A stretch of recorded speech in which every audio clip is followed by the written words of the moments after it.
Scano Sogwego, Giaso Gowenki Se, Ganyangihaga, Nyagwait, Shoutda, Haudenosaunee.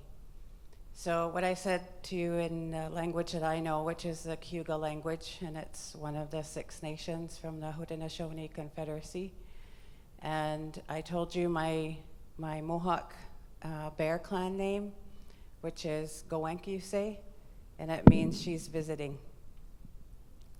So my home is at 6 Nations Grand River Territory, and I work in Windsor at the University of Windsor. I'm an associate professor at the Faculty of Law, and I teach with our teaching team a mandatory first-year law course called Indigenous Legal Orders. So it was a lot of work, and actually one of your community members, Dr. Valerie Wabus from your community, really pushed hard on making sure that the course was mandatory, so that Indigenous legal orders are taught to all of the students who will be lawyers or judges or politicians at some time.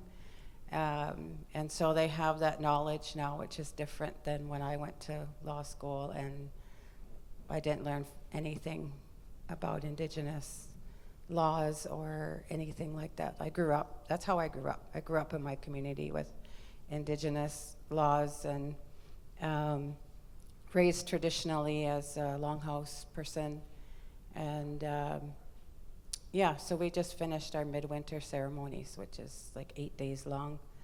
So I feel pretty grounded, and except for flying here. So now I'm just like trying to. And we had a big event also with the residential school survivors. So I also work with the Mohawk Institute Survivor Secretariat with our survivors who are pushing for an investigation into the deaths of children at the Mohawk Institute and those children who were missing.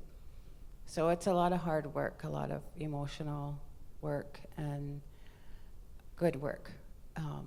The survivors are amazing. They're my bosses. So I get to work with some really good people. So, and I feel like I know you because I know some of your family, I think. Yeah. Yeah.